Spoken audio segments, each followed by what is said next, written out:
Hello दोस्तों, कैसे हो। आज अपन सेल वाले चैप्टर के इस वीडियो लेक्चर की सीरीज में लास्ट जो टॉपिक है उसे डिस्कस करेंगे और उसका नाम है साइटोस्केलेटन। साइटोस्केलेटन क्या होता है? आपको पता है कि आपकी बॉडी में स्केलेटल सिस्टम होता है। तो ह्यूमन बॉडी में जो स्केलेटल सिस्टम होता है, जो बोन जिसे अपन बोलते हैं, तो बोन सिस्टम जो होता है वो कहीं ना कहीं जो अपने स्मूथ पार्ट होते हैं उनको सपोर्ट देने के लिए होता है। ऐसा ही क्या सेल में भी स्केलेटल सिस्टम होता है क्या? हाँ, एक सेल को नॉर्मल शेप साइज मेंटेन कराने के लिए उसमें भी एक सपोर्टिंग सिस्टम होता है जो कुछ बोन जैसा होता है, लेकिन बोन जितना हार्ड नहीं होता। इसका मतलब वो प्रोटीन जैसे सबस्टांसेस से बना होता है, लेकिन होता जरूर है जैसे एक सेल की शेप और साइज मेंटेन रहती है। तो उसे अपन क्या बोल देते हैं? उसे अपन देखो साइटो यानी सेल होता है। मैंने आपको पहले ही बताया कि साइटो यानी सेल होता है। स्केलेटन यानी स्केलेटन सिस्टम। तो सेल का स्केलेटन सिस्टम क्या है? सेल में कुछ इस तरीके की स्ट्रक्चर है जो सेल का शेप साइज मेंटेन करती है। तो सिंपल सी बात यह है कि साइटोस्केलेटल जो एलिमेंट्स होते हैं उन्हें अपन कैसे देखते हैं और क्या है वो। तो यहाँ पे लिखा हुआ है group of thread like structure. अब वो थ्रेड किसके बने होते हैं? तो वो थ्रेड बने होते हैं प्रोटीन्स के। प्रोटीन अपनी बॉडी में ऐसे थ्रेड लाइक मैनर में अरेंज होती है। तो थ्रेड लाइक स्ट्रक्चर है जो कहां पे पड़े हुए हैं? साइटोप्लाज्म पड़े। भाई एक सेल में एक बड़ी सी सेल होती है, उसमें बहुत सारे सेल के ऑर्गेनेल्स होते हैं। उन ऑर्गेनेल्स को एक दूसरे से थोड़ा सा सेपरेट रखने के लिए, कहीं ना कहीं उस फ्लूइड की वो जो लिक्विडिटी उसे मेंटेन रखने के लिए, और सेल के ऑर्गेनेल्स को सपोर्ट देने के लिए ये थ्रेड लाइक स्ट्रक्चर साइटोप्लाज्म में पड़ा हुआ है। इसके बाद में मैंने बोलता है कि ये जो साइटोस्केलेटन है किस किस में मिलता है। तो ये जो साइटोस्केलेटल एलिमेंट्स है वो प्लांट सेल में मिलता है और ये एनिमल सेल में भी मिलता है। क्या ये प्रोकैरियोटिक सेल में मिलता है? तो बोलते हैं प्रोकैरियोटिक सेल में ये रेयरली देखा जाता है, प्रोकैरियोटिक सेल में एब्सेंट रहता है, ऐसे बोल सकते हैं अपन। उसके बाद में प्रोटीनियस होते हैं। भाई ये प्रोटीन के बने होते हैं, इसलिए अपन ने क्या बोल दिया? प्रोटीनियस फिलामेंट होते हैं। प्रोटीन से बने हुए फिलामेंट है, अपन क्या बोलते हैं? साइटोस्केलेटल बोलते हैं।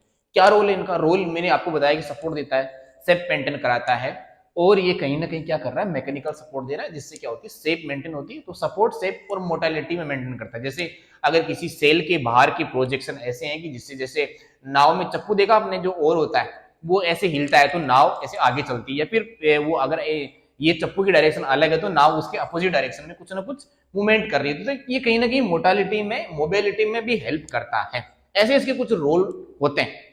इसके बारे में यहाँ पे बता देता हूँ कि साइटोस्केलेटल जो एलिमेंट्स होते हैं उनको अपन ने 2-3 कैटेगरी में डिवाइड कर रखा है। तो यहाँ पे कैसे मैंने डिवाइड किया देखो, टाइप्स क्या है इसके। तो मैंने यहाँ पे लिख रखा microtubule. Microtubule tubular like structure, जिसे अपन माइक्रोट्यूब्यूल, माइक्रो यानी छोटी होती है। इसके बाद में इंटरमीडिएट फिलामेंट। इंटरमीडिएट फिलामेंट मतलब क्या होता है? उसका जो साइज है वो 2 के बीच में होगा, और लास्ट में मैंने लिख रखा है माइक्रोफिलामेंट। तो माइक्रोफिलामेंट, माइक्रोट्यूब्यूल।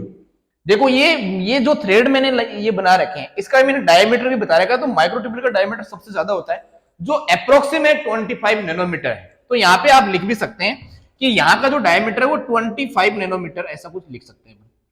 इसके बाद में ये जो माइक्रोफिलामेंट है इसका जो डायमीटर है वो 5 माइक्रोमीटर के आसपास होता है, नैनोमीटर के आसपास, 5 नैनोमीटर। और ये कहीं बीच में है तो इसको अपन 10 नैनोमीटर लिख देते हैं।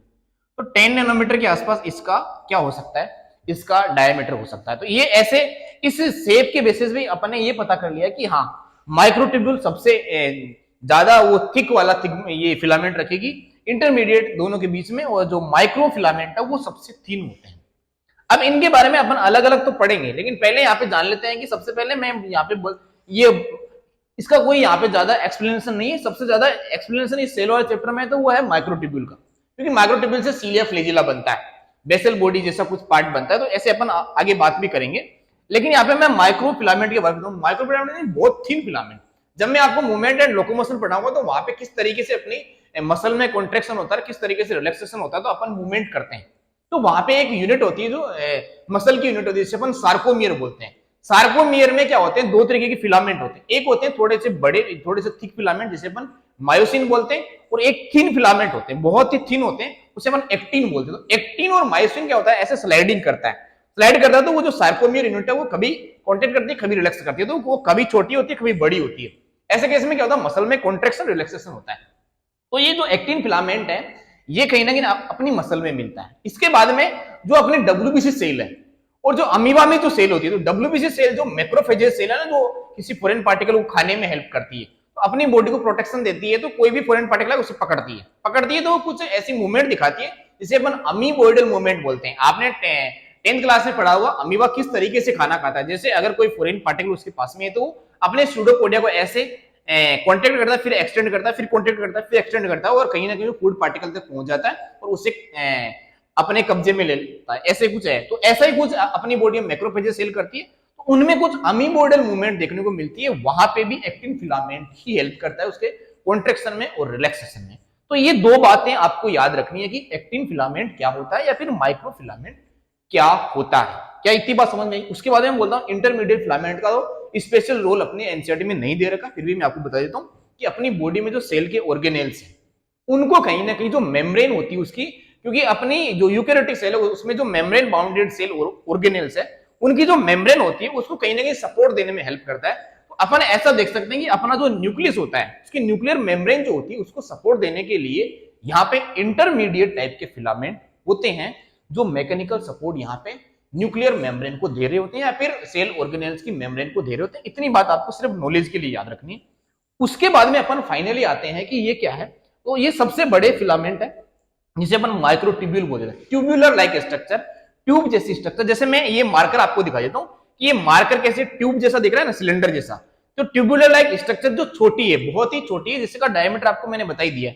अब ये कहां पे मिलती है? तो सीलिया फ्लेजिला क्या होते हैं? सीलिया फ्लेजिला में आपको बताता हूं भाई। एक ये सेल है, ये एक सेल है। इस सेल में क्या होता है?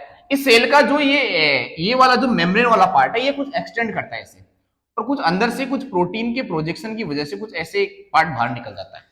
ऐसे पार्ट बाहर निकलता है जिसके बीच में ऐसे ये ऐसे ही थ्रेड लाइक स्ट्रक्चर ऐसे बीच में आ जाते हैं। कलर चेंज कर देता हूं मैं इसका। तो एक सेल का जो अंदर में कुछ फिलामेंट्स बने, उस फिलामेंट में कुछ प्रेशर की वजह से ये सेल मेम्ब्रेन ऐसे एक्सटेंड हो गई और बड़ा सा एक पार्ट बॉडी से बाहर एक्सटेंड हो गया। इसे अपन कहीं ना कहीं क्या बोल देंगे? इसे अपन कहीं ना कहीं फ्लेजिला बोलेंगे। ये क्या बोलेंगे? इसे अपन फ्लेजिला बोल देंगे, ठीक है। उसके बाद में ऐसा ही कुछ पार्ट यहाँ पे भी एक्सटेंड करवा देते हैं। तो इसके नीचे यहाँ पे छोटा पार्ट एक्सटेंड होता है ऐसे, इससे छोटा, ऐसे दो तीन जगह में एक्सटेंड करके आपको बता देता हूँ कि तो मैं आपको सीलिया और फ्लेजिला सही से समझा पाऊंगा। देखो ये जो छोटे पार्ट है, ये बड़ा पार्ट, बड़े पार्ट को फ्लेजिला बोल देंगे। छोटे पार्ट के अंदर भी क्या ऐसा ये फिलामेंट जैसा कोई स्ट्रक्चर, प्रोटीन जैसे स्ट्रक्चर आ रहे हैं? तो बोले हाँ यहाँ पे भी आ रहे हैं। ऐसे फिलामेंट यहाँ पे भी आते हैं, ऐसे फिलामेंट यहाँ पे भी आते हैं। क्या इनका दोनों का अलग अलग नाम है? तो बोलते हैं हाँ अलग अलग नाम। इसका फिलामेंट नाम नहीं है, इसका फिलामेंट नाम, ये सॉरी, इसका नाम फ्लेजिला नहीं, इसका नाम फ्लेजिला है, इसका नाम है सीलिया। ये क्या होता है? सीलिया। इसका मतलब सीलिया की जो साइज है वो फ्लेजिला से छोटी होती है। तो सीलिया फ्लेजिला में आपको थोड़ा सा डिफरेंस समझ में आएगा। एक सेल है, ये क्या है? सेल है। ये कोई ऑर्गेनिज्म नहीं बनाया मैंने, एक सेल बनाई और सेल का ऐसे ये, इसका मतलब आपको ये याद रखना है। इसका मतलब यहां से आपको ये समझ में आ रहा होगा कि ये फ्लेजिला है, इसके अंदर जो ये फिलामेंट्स है, जो ये यहाँ पे माइक्रोट्यूब्यूल रखे हुए हैं, इसके बाहर जो कवरिंग होती है वो सेल मेम्ब्रेन ही है। तो सेल मेम्ब्रेन की कवरिंग ही होती है ये। इस तरीके से ये ऐसे फोल्डिंग बन जाती है और ऐसे कुछ शेप मेंटेन होती है। तो फ्लेजिला और सीलिया आपको समझ में आया। अब फ्लेजिला और सीलिया में माइक्रोट्यूब्यूल होते हैं। वो माइक्रोट्यूब्यूल कैसे होते हैं, किसके बने होते हैं, उसके बारे में अपन एक एक करके बात करते हैं। तो मैं आपको बताता हूं, देखो क्या हो रहा है इसमें। हो ये रहा है कि आपके पास में, आपकी बॉडी में जितनी भी सेल्स है, उन सेल में कुछ प्रोटीन होती है। तो प्रोटीन का कुछ नाम है। जैसे मैं यहाँ पे दो प्रोटीन बना देता हूँ। एक प्रोटीन मैंने ऐसे बना दी, एक प्रोटीन ये बना दी मैंने, और दूसरी प्रोटीन दूसरे कलर से बना देता हूँ भाई, ताकि आपको देखने में अच्छी लगे। ऐसे मैंने दो प्रोटीन बना दी, ऐसे मैंने दो प्रोटीन बना दी। दोनों प्रोटीन के नाम बताता हूँ मैं। इसका नाम मैं बोल देता हूँ alpha tubulin, alpha tubulin, tubulin protein, alpha tubulin protein बोल दी मैंने इसको। इसको मैं बोल देता हूँ अल्फा और इसको मैं बोल देता हूँ बीटा ट्यूबुलिन। तो मैंने अल्फा ट्यूबुलिन और बीटा ट्यूबुलिन दो प्रोटीन बना दी। इस तरीके से दो मैंने प्रोटीन बना दी, छोटे छोटे पार्ट है जो ये माइक्रोट्यूब्यूल बनाने में हेल्प करेंगे। अब देखो ये ट्यूब्यूल क्या क्या करती है, ये जो अल्फा प्रोटीन है और ये जो बीटा वाला ये प्रोटीन वाला पार्ट है, ये किस तरीके से अरेंज होता है। तो इस तरीके से ये अरेंजमेंट दिखाता है। किस तरीके से? देखो इस तरीके से अरेंजमेंट दिखाता है, ऐसे ये अरेंजमेंट दिखा रहा है। इस तरीके से अरेंज होके क्या करते हैं, स्पेशल स्ट्रक्चर क्रिएट कर लेते हैं। ऐसे एक फिलामेंट बना लेते हैं, एक थ्रेड बना लेते हैं। ये प्रोटीन अल्फा ट्यूबुलिन और बीटा ट्यूबुलिन दोनों मिलके ऐसा एक थ्रेड मैनर बना लेते हैं। एक थ्रेड मैनर जो बन गया ना, ये जो धागा बन गया, ये कुछ इस मार्कर जैसा ही तो है भाई। इसमें देखो ये रेड वाला पार्ट है, फिर ये व्हाइट वाला पार्ट, फिर मान लो रेड वाला व्हाइट वाला, ऐसे ये पार्ट बार बार रिपीट हो रहा था। ये अल्फा बीटा, ये जो प्रोटीन है ये रिपीट होके, तो अल्फा बीटा ऐसे कुछ रिपीट करके एक फिलामेंट बना लेते हैं। तो इनसे मिलके एक फिलामेंट जो बनता है, इसे अपन बोलते हैं प्रोटोफिलामेंट। इसे क्या बोलते हैं अपन? प्रोटोफिलामेंट, ये प्रोटोफिलामेंट बन गया।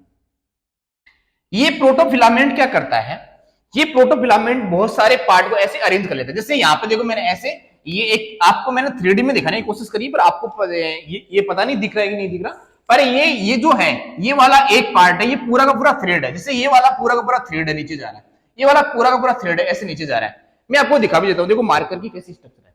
ये एक मार्कर जो है, ये जो एक मार्कर है, ये इस एक मार्कर को मैं बोल रहा हूं ये है फिलामेंट, जिसमें देखो alpha beta alpha beta alpha beta protein लग के एक फिलामेंट बना, जिसे अपन प्रोटोफिलामेंट बोलते हैं। ऐसे प्रोटोफिलामेंट जो 13 प्रोटोफिलामेंट ऐसे अरेंज हो जाते हैं।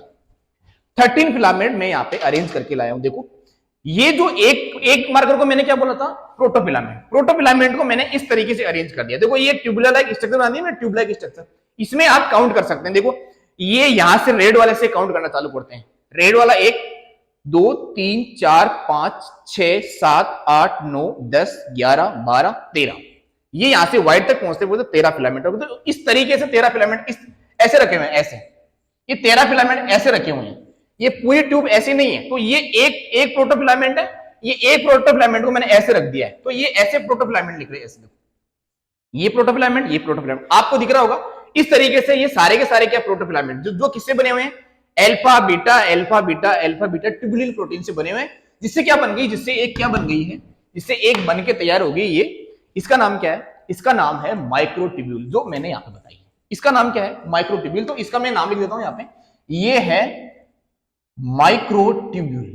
इसे अपन बोलते हैं माइक्रोट्यूब्यूल्स। ये माइक्रोट्यूब्यूल होगी। चलो माइक्रोट्यूब्यूल समझ में आई। अब माइक्रोट्यूब्यूल अरेंज होती है, तो इसका मतलब एक सीक्वेंस बनती है सेल में कि अल्फा बीटा प्रोटीन होती है, वो पहले प्रोटोफिलामेंट बनाती है। प्रोटोफिलामेंट इस तरीके से अरेंज होता है और फिर ये क्या बना देता है, एक पूरी माइक्रोट्यूब्यूल बना देता है। अब ये माइक्रोट्यूब्यूल क्या बनाती है आगे जाके, अब ये सीलिया फ्लैजिला कैसे बनते हैं, इसका मैं अरेंजमेंट बताता हूं। अपने सिलेबस में दिया हुआ भी है कि फ्लैजिला कैसे दिखता है, सीलिया कैसे दिखता है। देखो आपको मैंने अभी सेल का स्ट्रक्चर बना के बताया, जिसमें मैंने आपको बताया कि फ्लैजिला थोड़ा सा एक्सटेंडेड रहता है, वो थोड़ा बड़ा पार्ट होता है। सीलिया जो होता है वो थोड़ा सा बाहर फिंगर लाइक प्रोजेक्शन में थोड़ा सा एक्सप्रेशन दिखाता है, जो अपने सेल में डिफरेंट टाइप की जगह प्रेजेंट होता है। तो मैं आपको यहाँ पे बता रहा हूं फिर से, ये वाली बात मैं यहां से डिलीट कर रहा हूं।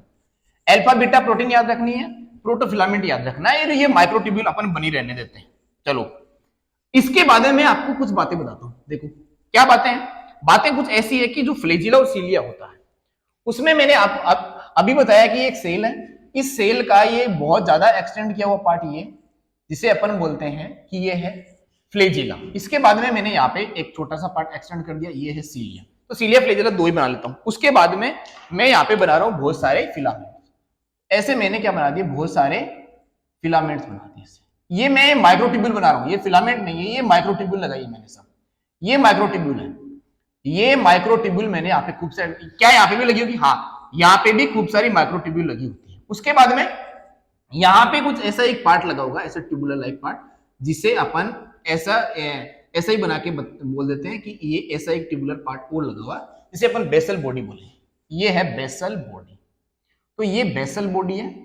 बेसल बॉडी मतलब ऐसा बेस जहां से क्या निकल रहा है, या तो सीलिया निकल रहा है या तो फ्लैजिला निकल रहा है। तो ये फ्लैजिला है। इस फ्लैजिला वाले पार्ट को अपन ऐसे देखते हैं। ये जो अंदर जो थ्रेड लाइक स्ट्रक्चर, जैसे अपन माइक्रोट्यूब्यूल बोलेंगे, ये माइक्रोट्यूब्यूल है बहुत सारी, ये ट्यूब्यूल है सारी, जिसमें हर एक माइक्रोट्यूब्यूल में कितने प्रोटोफिलामेंट है, 13 प्रोटोफिलामेंट। देखो यहां से मैंने काउंट करके यहाँ पे लिख भी रखा है, 13 प्रोटोफिलामेंट का अरेंजमेंट है। और ऐसे ये प्रोटोफिलामेंट इतने रखे हुए हैं, जो अपन यहाँ पे फ्लैजिला में और सीलिया में देखेंगे कि किसमें कितने रखे हुए। दोनों का बेसिक स्ट्रक्चर सेम है in eukaryotic cell. Eukaryotic cell में या फिर मल्टीसेलुलर ऑर्गेनिज्म जो होते हैं, उनमें अपन इस तरीके से, ये मैंने यहाँ पे माइक्रोट्यूब्यूल का अरेंजमेंट दिखाया। तो यहाँ पे खूब सारी माइक्रोट्यूब्यूल लगी हुई है। इस माइक्रोट्यूब्यूल वाले इस अरेंजमेंट को अपन बोलते हैं यहाँ पे प्रोटोनीमा। इसका नाम क्या है, इसका नाम है प्रोटोनीमा। प्रोटोनीमा जो होता है वो थ्रेड लाइक स्ट्रक्चर होती है। ये थ्रेड लाइक स्ट्रक्चर इसके अंदर है। ये आप क्या, इसे आप क्या बोलेंगे, ये सेल मेम्ब्रेन तो है, दिस इज सेल मेम्ब्रेन। ये है बेटा जी सेल मेम्ब्रेन। तो सेल मेम्ब्रेन की कवरिंग है, ऐसा कुछ अरेंजमेंट इसमें है। और ऐसा का ऐसा अरेंजमेंट यहाँ पे, ये भी क्या है, सेल मेम्ब्रेन, और ये भी क्या है, प्रोटोनीमा। ये प्रोटोनीमा है और ये सेल मेम्ब्रेन है। इतनी बात आपको समझ में। अब मैं क्या करता हूं, अब मैं इस स्ट्रक्चर को ऐसे कट करता हूं। ऐसे कट करके मैं इसका क्या बनाता हूं, ट्रांसफर सेक्शन बनाता हूं। इसका क्या बनाता हूं मैं, ट्रांसफर सेक्शन। ट्रांसफर सेक्शन में आपको दिखाता हूं।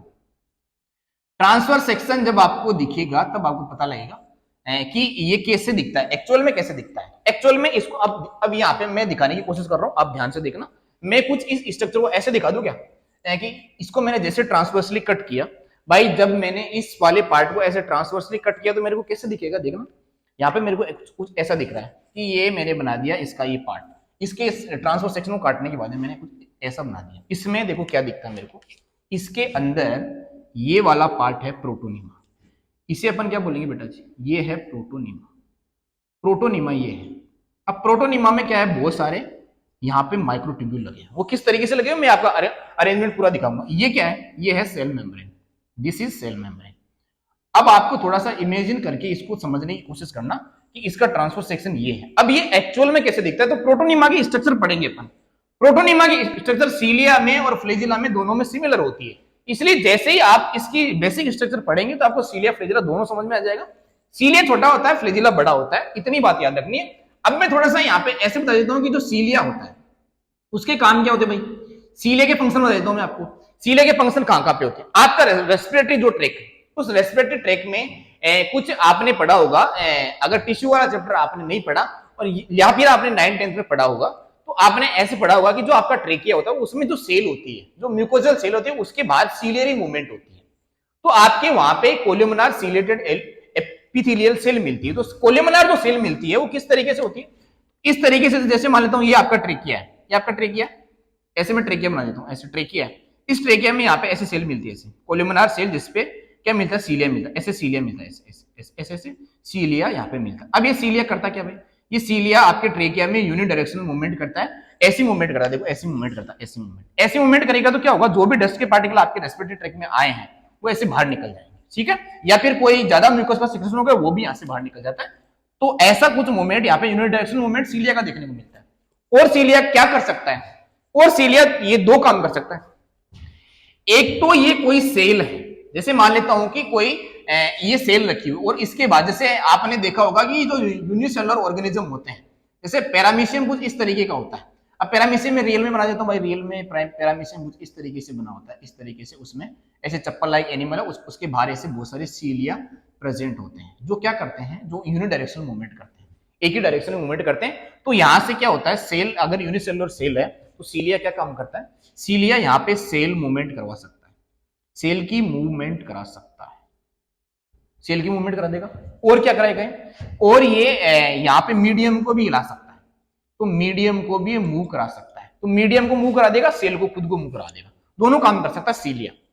फ्लेजिला यहाँ पे मीडियम नहीं हिलाता, फ्लेजिला सेल को यहां से हिलाता है। अब मैं यहाँ पे फ्लेजिला बता देता हूँ, फ्लेजिला क्या है, तो फ्लेजिला वो स्ट्रक्चर है जो क्या करता है, जो सेल मूवमेंट करवाता है। आपको याद रखना है मूवमेंट, आपको ये बात याद रखनी है, क्लियरली याद रखनी है कि जो फ्लेजिला है वो सेल की मूवमेंट करवाता है और सीलिया दोनों काम करा सकता है। ये सेल की मूवमेंट भी करा सकता है और ये मीडियम को भी ला सकता है। जैसे आपने देखा होगा कि जो नाव होती है, शिप होती है, उसके बाहर ऐसे चप्पू लगाते हैं ना, और जिसे बोलते हैं OAR, है ना, और को ऐसे हिलाएंगे तो क्या होगा, वो मीडियम हिल सकता है। या तो आप धीरे धीरे उसे हिला रहे हैं और आपकी नाव बहुत हेवी है और आप धीरे धीरे चप्पू हिला रहे हैं, तो वो आसपास का मीडियम हिलता रहेगा ऐसे, लेकिन आपकी नाव नहीं हिलेगी, तो ये सीलिया हो गई। उसके बाद में अगर आप उसे बहुत तेज हिला रहे हैं तो आपकी नाव आगे चल सकती है, इसलिए आपकी नाव को एक सेल मान लेते हैं, तो सेल की मूवमेंट भी करा सकता है, मीडियम भी हिला सकता है, कौन, सीलिया।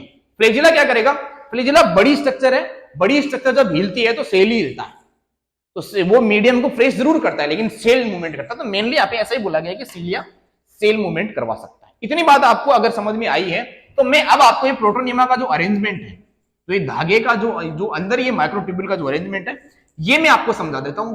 अब आपको क्लियरली समझ में आ जाएगा मेरे हिसाब से कि मैं क्या समझाना चाह रहा हूं। तो सीलिया जो है और जो ये फ्लेजिला है, इसका ट्रांसफर सेक्शन मैं आपको दिखा देता हूं और मैं आपको बना के बताता हूं कि किस तरीके से एक फ्लेजिला या फिर सीलिया का अरेंजमेंट होता है। तो मैं यहाँ पे स्ट्रक्चर बना रहा हूं, आप मेरी स्ट्रक्चर ध्यान से देखना है कि इस तरीके से मैंने एक स्ट्रक्चर बना दी, इस तरीके से स्ट्रक्चर बना दी। अब इसके अंदर मैं क्या करता हूं, माइक्रोट्यूब्यूल रखता हूं। माइक्रोट्यूब्यूल कैसे रखता हूं, देखना, इसके अंदर मेरे को माइक्रोट्यूब्यूल किस तरीके से रखनी, कितनी रखनी है। मेरे को यहाँ पे अगर यूकेरियोटिक सेल का जो फ्लेजिला होता है उसका अगर स्ट्रक्चर बनाना तो मुझे कुछ इस तरीके से अरेंजमेंट दिखानी पड़ेगी। देखो इस तरीके से मैं अरेंजमेंट दिखा रहा हूं, इस तरीके से। तो मेरे को यहाँ पे 9 वो लगाने हैं, 9 मेरे को माइक्रोट्यूब्यूल लगाने, 3 लगा दिए मैंने, 4 5 6 7 8 9। थोड़ा सा सही एक्सप्रेशन नहीं है फिर, पर ऐसा ही आपको समझना है कि इस सेल को अपन मान लेते हैं, ये प्रोटीन जो है ये माइक्रोफिलामेंट ए मान लेते हैं, इसको बी मान लेते हैं, तो बी ए ऐसे मान सकते हैं। अब इसके बीच में क्या होता है, इसके बीच में भी कुछ दो यहाँ पे माइक्रोट्यूब्यूल और लगी हुई है, ये यहाँ पे माइक्रोट्यूब्यूल इस तरीके से दो और लगी हुई। जैसे देखो ये वाला जो पार्ट है इसे अपन बोलेंगे कि दो प्रोटीन, दो यहाँ पे माइक्रोट्यूब्यूल साथ में है, इसलिए यहाँ पे जो 9 है इसे अपन बोलेंगे 9 डबलेट। इसे क्या बोलेंगे, 9 डबल। दो जो 9 है वो डबल डबल है, पेयर में, इसे क्या बोलेंगे 9 डबलेट है। इसके बाद में इन सबको यहाँ पे नाम दे देते हैं, ये तो हो गई यहाँ पे डबलेट प्रोटीन, इसे अपन बोलेंगे कि ये S1 है, ये S1 ही बोलते हैं या फिर S2 बोल देते हैं। इसके साथ में यहाँ पे कुछ ऐसे लिंकर प्रोटीन भी लगे थे, तो ये यहाँ पे ब्रिज जैसे फिलामेंट लगे हुए, इसके ऊपर एक कुछ कवरिंग होती है जिसे अपन सीट बोल सकते हैं, इस तरीके से कुछ सीट होती है इसके चारों ओर, ऐसे सीट बना दिया मैंने, सीट यानी कवरिंग। तो ये क्या है, ये 9 डबलेट है, ए बी जिसे अपन बोल रहे हैं। उसके बाद में क्या होता है, ये इस तरीके से कुछ अटैच होते हैं, ऐसे ऐसे, इनका अटैचमेंट कुछ इस तरीके से, इस तरीके से इनका अटैचमेंट अपन दिखा सकते हैं, इस तरीके से इनका एक दूसरे के साथ में क्या है अटैचमेंट है, ऐसे ऐसे मैंने अटैचमेंट दिखाया। ये सब ए है, ए वाली जो पार्ट है, ए वाला जो पार्ट है वो कुछ इस तरीके से इस सीट के साथ में चिपका हुआ है ऐसे, तो सीट से ये जो ऐसी लाइन चिपकी हुई है जिसे अपन, ये प्रोटीन से बना होता है, ये भी सब प्रोटीन से ही बना हुआ है, तो ये जो प्रोटीन से जो ये फिलामेंट जैसी स्ट्रक्चर बनी है इसे अपन क्या बोलते हैं, इसे अपन बोलते हैं स्पोक, इसका नाम है रेडियल स्पोक। तो ये तो क्या हो गया, अब जो सीलिया और फ्लैजिला है उसमें ऐसी ये तो मैंने ये बाहर वाली जो लाइन है ये तो मैंने इस तरीके से डिजाइन कर दी ताकि ये मेरे को सही दिखे। तो ये जो प्रोटोनिमा में जो फिलामेंट्स है, जो माइक्रोट्यूब्यूल है, वो किस तरीके से अरेंज की गई है, ये सब माइक्रोट्यूब्यूल है। ये माइक्रोट्यूब्यूल है जो ये है, ऐसे माइक्रोट्यूब्यूल मैंने यहाँ पे रखी है, जिसमें एक में क्या है, ऐसे 13 क्या है, 13 प्रोटोफिलामेंट है। आपको समझ में आया होगा कि एक माइक्रोट्यूब्यूल ये है, दूसरी माइक्रोट्यूब्यूल है, दो माइक्रोट्यूब्यूल पेयर में, इसलिए 9 डबलेट बोल रहे हैं। उसके साथ में क्या है, उसके साथ में दो यहाँ पे माइक्रोट्यूब्यूल और है जो साथ में रखी है, इसलिए अपन दो क्या है, यहाँ पे दो सिंगलेट है, दो सिंगलेट है, सिंगलेट, इसे सिंगलेट बोलेंगे, ये सिंगल है, ये सिंगल। इसके बीच में कुछ यहाँ पे ब्रिज प्रोटीन लगी हुई है जो इन्हें साथ में जोड़े रखती है, और ये सेंटर में है। तो ऐसा अरेंजमेंट यहाँ पे सीलिया फ्लैजिला में देखने को मिल रहा है मुझे। अब इनका सबका नाम लिख देता हूं। तो ये जो है, ये यहाँ पे ब्रिज प्रोटीन या फिर लिंकर प्रोटीन बोल सकते हैं इसे, ये लिंकर प्रोटीन है, लिंकर प्रोटीन, या फिर ये ब्रिज बनाने वाले प्रोटीन है, तो इसे अपन लिंकर प्रोटीन बोल सकते हैं, ये लिंकर है, इसे लिंकर बोल देंगे। उसके बाद में ये क्या है, ये सीट है, इसे पर क्या बोलेंगे, सीट। सीट यानी कवरिंग होती है भाई, सीट यानी कवरिंग होती है, बहुत बढ़िया। इसके बाद में ये सिंगलेट है, इसे अपन क्या बोलेंगे, सिंगलेट, ये सिंगलेट हो गया। उसके बाद में ये सब क्या है, डबलेट। तो ये यहाँ पे माइक्रोट्यूब्यूल है, ये माइक्रोट्यूब्यूल ही है, जिसमें एक में कितने यहाँ पे प्रोटोफिलामेंट है, 30, इसमें कितने यहाँ पे, तो ये भी माइक्रोट्यूब्यूल ही है, इसमें कितने प्रोटोफिलामेंट है, 13। तो ये यहाँ पे रखी हुई है ऐसे डबलेट फॉर्म में। तो अगर आप सीलिया और फ्लैजिला का अगर अरेंजमेंट बताना चाहो, जो यहाँ पे माइक्रोट्यूब्यूल का जो अरेंजमेंट बताना चाहो, तो आप बोल सकते हैं कि इसमें होता है अरेंजमेंट 9+2 अरेंजमेंट। तो सीलिया फ्लैजिला आपको क्लियरली समझ में आएगा किस तरीके से अरेंजमेंट दिया गया। इसे, ये जो लाइन है ना, ये जो इसे लिंक कर रही है, इसे अपन बोलेंगे, ये एक तरीके से एक सर्कल है, सर्कल की ऐसी बहुत सारी रेडियस बनानी है, सेंटर से ऐसी लाइन बनानी है, रेडियस बोलते हैं। तो इन्हें अपन बोलेंगे रेडियल स्पोक। इसे क्या बोलेंगे, रेडियल स्पोक। ये रेडियल स्पोक होता है। आपको सारी बातें मेरे हिसाब से समझ में आ गई होगी। इसके बाहरी सेल मेम्ब्रेन अपन बता सकते हैं। इस तरीके का अरेंजमेंट फ्लैजिला में भी होता है और सीलिया में भी होता है। एक ही बात समझ में आई। इसके अगर अपन आगे चले तो आगे जो पार्ट है उसका नाम है सेंट्रियोल। सेंट्रियोल में अरेंजमेंट जो है कुछ अलग होता है थोड़ा। सेंट्रियोल या फिर सेंट्रोजोम जो बनता है उसका, और ये बेसल बॉडी का जो अरेंजमेंट है, जो मैंने यहाँ पे बना के बताया था कि ये सेल में जहां से ये ओरिजिनेट हो रहा है उसमें बेसल बॉडी होती है, और जो फ्लैजिला में जो प्रोटोनिमा है उसका अरेंजमेंट अलग है, सेंट्रियोल का अरेंजमेंट अलग है। सेंट्रोजोम और सेंट्रियोल में क्या फर्क है वो भी अपन यहाँ पे जानने की कोशिश करेंगे। इतनी बात आपको समझ में आ गई होगी। इसके आगे चलता हूं तो ये बात याद रखने की, ये तो होता है फ्लैजिला और सीलिया में। इसके आगे मैं आपको सेंट्रियोल बना के बताता हूं। सेंट्रियोल का अरेंजमेंट भी कुछ इसी तरीके से होता है। अब सेंट्रियोल में आपको ये याद रखना है कि सेंट्रियोल में मेम्ब्रेन नहीं होती है, तो आप मेम्ब्रेन लेस सेल ऑर्गेनेल आप सेंट्रोजोम बोल सकते हैं। सेंट्रोजोम का काम मेरे हिसाब से सेल डिवीजन में हेल्प करता है। तो आपको भी याद रखना है कि सेंट्रोजोम जो है वो सेल डिवीजन में हेल्प करता है। मैं आपको बताऊंगा भी किस तरीके से हेल्प करता है। देखो फिर से मैं ऐसा ही एक सर्कल वापस डिजाइन कर रहा हूं। अब की बार मैं बना रहा हूं सेंट्रोमियर में फिर सेंट्रोजोम बताता हूं आपको। अब देखो यहाँ पे मैं ऐसे तीन यहाँ पे ट्रिपलेट लगाऊंगा, ऐसे तीन ऐसे में प्रोटीन लगाऊंगा ऐसे करके, और वही 9 लगानी मेरे को। फिर से 1 3 हो गई, 4 5 6 7 8 9 इस तरीके से लगी हुई। अब मैं इसे ए बी सी बोल सकता हूं, ए बी सी कुछ भी बोल सकता हूं मैं इसे, तो बोल देता हूं यहाँ पे सबको ए, ये अंदर वाली ए है, इसके अंदर बी सी, सी बी ए, इस तरीके से अरेंज। अब ये जो लाइन है ना, ये लाइन में हटा देता हूं, ये मैंने ऐसे सही शेप मेंटेन करने के लिए बनाई। बाकी ऐसा सेंट्रोमियर में या फिर बेसल बॉडी में ऐसा मेम्ब्रेन नहीं होता है, ये मेम्ब्रेन लेस सेल ऑर्गेनेल होता है। ये इसे अपन सेल ऑर्गेनेल भी नहीं बोलेंगे, ऑर्गेनेल उसे ही बोले जिसमें मेम्ब्रेन की कवरिंग होती है।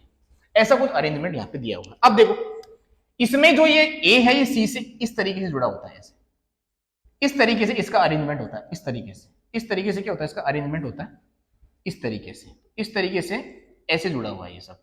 तो ये तो जो स्ट्रक्चर बनाई है ना, ये थोड़ा सा अजीब सा दिख रहा है आपको। उसके बाद में यहाँ पे सेंटर में कोई भी माइक्रोट्यूब्यूल नहीं होता, ये सब माइक्रोट्यूब्यूल है, ये माइक्रोट्यूब्यूल है, ये माइक्रोट्यूब्यूल है, ये माइक्रोट्यूब्यूल है। और इसमें आपको अरेंजमेंट बता भी देना है कि ये माइक्रोट्यूब्यूल में ऐसे 13 प्रोटोफिलामेंट होते हैं। तो ऐसे यहाँ पे ऐसे माइक्रोट्यूब्यूल कितने रखे हुए हैं? 3 रखे हुए हैं। 3 को अपन बोलेंगे ट्रिपलेट। इसे अपन क्या बोलेंगे? ट्रिपलेट। पहले क्या बोले? डबलेट बोल रहे थे, अब की बार क्या बोलेंगे? ट्रिपलेट। तो 3 का ट्रिपलेट है। कितने ट्रिपलेट ऐसे? 9। ऐसे ट्रिपलेट कितने यहाँ पे? 9 ट्रिपलेट है। इसके बीच में ये जो है ये वाला पार्ट, इसे अपन बोलेंगे ये एक प्रोटीन है, दिस इज प्रोटीन। इस प्रोटीन को अपन बोल देते हैं सेंट्रल हब। ये सेंटर में है, इसे अपन क्या बोल देते हैं? Central hub. तो हब प्रोटीन बोल सकते हैं इसे, डायरेक्टली हब बोल सकते हैं, जिसमें प्रोटीन है। अब ये प्रोटीन से क्या होता है? इस प्रोटीन से ये सारी की सारे ऐसे रेडियली ऐसे स्पोक लगे होते हैं। तो इस प्रोटीन को ऐसे बीच में रखा गया है और इससे ये इस ए वाली प्रोटीन इस माइक्रोट्यूब्यूल को ऐसे जोड़ा गया है। अब देखना ये कहीं ना कहीं कार्टव्हील नहीं लग रहा? कार्टव्हील जो पुराने टाइम में आपने देखा होगा, पुरानी जो गाड़ी लकड़ी की गाड़ी होती उसमें कार्टव्हील ऐसा लगा होता है, या फिर आपकी बाइक में या फिर साइकिल का जो टायर होता है ना, वो उसमें ये बीच वाला जो एक्सल लगा होता है यहाँ पे, और उसके बाहर ऐसे ये बहुत सारी ताड़ियां लगी होती है। इस तरीके का जो अरेंजमेंट है वो अरेंजमेंट होता है किसमें? आप यहाँ पे बोल सकते हैं यहाँ पे अरेंजमेंट होता है ये बेसल बॉडी में, और आप याद रख सकते हैं ऐसा अरेंजमेंट होता है सेंट्रोमियर में। ये सेंट्रोमियर का अरेंजमेंट कैसा दिखाया मैंने? ट्रिपलेट। तो 9 ट्रिपलेट है, तो 9 ट्रिपलेट है। क्या सेंटर में कोई माइक्रोट्यूब्यूल होता तो बोलते हैं 9, इसमें कोई माइक्रोट्यूब्यूल नहीं होता तो 0 माइक्रोट्यूब्यूल होता। तो अगर आप सेंट्रोमियर को या फिर सेंट्रियोल का जो अरेंजमेंट बताना चाहो तो आपको बताना है कि इसमें 9 ट्रिपलेट होते हैं और इसमें 0 सेंट्रल प्रोटीन होती है। तो इसे 9 + 0 अरेंजमेंट भी बोलते हैं। ये किसमें होता है ये अरेंजमेंट? ये होता है बेसल बॉडी या फिर सेंट्रोमियर में या फिर सेंट्रोजोम में। अब ये अरेंजमेंट कहां पे बताया मैंने? ये अरेंजमेंट मैंने बताया ये फ्लैजिला में होता है और ये सीलिया में होता है। ऐसे आपको अरेंजमेंट याद रख लेना है। सेंट्रोमियर आपको समझ में आया, और आपको बेसल बॉडी का स्ट्रक्चर समझ में आया, सीलिया फ्लैजिला का जो बेसिक स्ट्रक्चर वो समझ में आया होगा। अब मैं बताता हूँ सेंट्रोमियर और इसमें सेंट्रियोल में क्या फर्क है। सेंट्रियोल सेंट्रोजोम क्या होता है? तो सेंट्रोमियर सॉरी ये मैं बार बार ये सेंट्रोमियर बोला, ये सेंट्रोमियर नहीं है बेटा, ये सेंट्रोमियर नहीं है, ये है सेंट्रियोल। सॉरी सेंट्रियोल है, ये है सेंट्रियोल, ये सेंट्रियोल है। अब सेंट्रियोल ऐसा बनाया मैंने, ये मैं बोलता हूं ये बेटा सेंट्रियोल है, दिस इज सेंट्रियोल, ये सेंट्रियोल है। ऐसा ही एक सेंट्रियोल में इसके ऐसे परपेंडिकुलर रख दूं, ऐसा दूसरा सेंट्रियोल इसके परपेंडिकुलर रख दूं और इसके बाहर ऐसे मैट्रिक्स लगा दूं इसे चारों, इसमें मेम्ब्रेन तो होती नहीं है। तो ये क्या है? सेंट्रियोल, ये भी सेंट्रियोल, ये भी सेंट्रियोल। तो 2 सेंट्रियोल को मैंने कैसे रख दिया? एक दूसरे के परपेंडिकुलर रख दिया। इस परपेंडिकुलर रखने के बाद में ये मैंने यहाँ पे पेरीमेट्री ये मैट्रिक्स भर दिया, पेरी सेंट्रियोलर मैट्रिक्स जिसे अपन बोलते हैं। तो ये मैट्रिक्स यहाँ पे लगा हुआ है और इस पूरे पार्ट को, तो ये एक पार्ट क्या है? एक पार्ट है सेंट्रियोल। मैं बीच बीच में सेंट्रोमियर बोला था, वो सेंट्रियोल ही था। हाँ ये सेंट्रियोल है। उसके बाद में ये पूरा जो पार्ट बन गया, दो सेंट्रियोल एक दूसरे के परपेंडिकुलर जब आए हैं, इसे अपन बोलेंगे सेंट्रोजोम। इसे अपन क्या बोलेंगे? सेंट्रोजोम। तो ये है सेंट्रोजोम। तो सेंट्रियोल और सेंट्रोजोम आपको समझ में आएगा। सेंट्रियोल क्या है? सेंट्रियोल है ये यहाँ पे एक स्ट्रक्चर जो ऐसी कुछ दिखती है, उसके बाद में इसका जो ये परपेंडिकुलर, अब उसके बाद में क्या होता है, जब भी आप सेल डिवीजन करेंगे तो यहां से क्या निकलती है, कुछ ऐसे रेज निकलती है जो आप इसे स्पिंडल फाइबर बोलते हैं। तो ये स्पिंडल फाइबर निकलते हैं यहाँ पे। अब ये स्पिंडल फाइबर कैसे काम करते हैं, मैं आपको स्ट्रक्चर बना के बता रहा हूँ। देखो स्ट्रक्चर बना के मैं आपको बता रहा हूँ कि स्ट्रक्चर किस तरीके से आप, तो जब भी एक सेल डिवीजन कर रही होती है, तो आपने सेल डिवीजन अगर नहीं पढ़ा है तो मैं आपको पढ़ा दूंगा, पर मैं आपको जब सेल डिवीजन बताऊंगा तो मैं सेंट्रोजोम का नाम जरूर बोलूंगा, सेंट्रियोल का नाम जरूर बोलूंगा। तो क्या होता है, जब सेल एक मेटाफिजिक फेज में होती है, तो यहाँ पे ये सेंट्रियोल है, एक दूसरे से परपेंडिकुलर रखे हुए ना ऐसे, ये परपेंडिकुलर सेंट्रियोल रखे हुए ऐसे। अब यहाँ पे क्या होता है, ऐसे क्रोमोजोम होते हैं, ऐसे क्रोमोजोम रखे होते हैं ऐसे मैं 3 क्रोमोजोम बना के बता देता हूँ।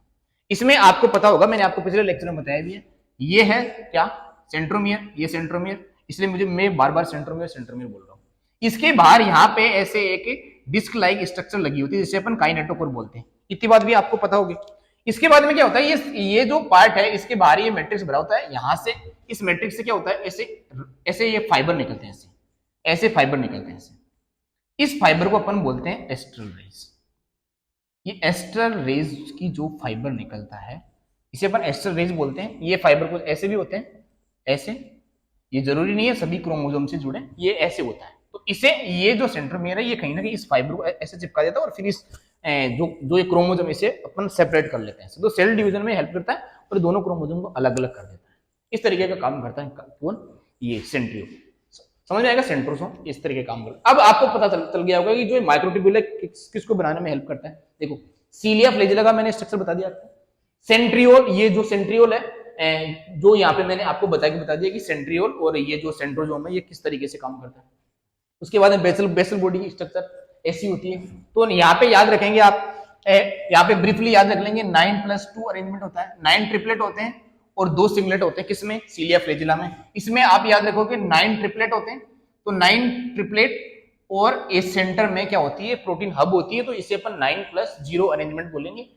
ये जो यहाँ पे फाइबर है, तो ये जो स्पिंडल फाइबर है वो सेल डिवीजन के दौरान बनते हैं। जो कौन बनाता है, सेंट्रियोल बनाता है, इसे अपन एस्ट्रल रेज भी बोलते हैं। इतनी बातें आपको समझ में आई तो आपको साइटोस्केलेटन समझ में आ गया होगा।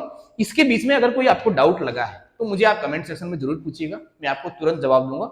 सारी चीजें आप ध्यान से पढ़ते जाइएगा और इससे रिलेटेड, इस सेल वाले चैप्टर से रिलेटेड सारे लेक्चर देखने के बाद में आप प्रीवियस ईयर के क्वेश्चन लगा के जरूर ट्राई कीजिएगा। मैं आपको कुछ क्वेश्चन प्रोवाइड भी करा दूंगा, लेकिन आपके पास में अगर प्रीवियस ईयर के क्वेश्चन है, अब कई लोग आपको ज्ञान देंगे फालतू का कि सिलेबस रिड्यूस हो गया इसलिए क्वेश्चन का पैटर्न चेंज हो जाएगा। कोई पैटर्न चेंज नहीं होने वाला।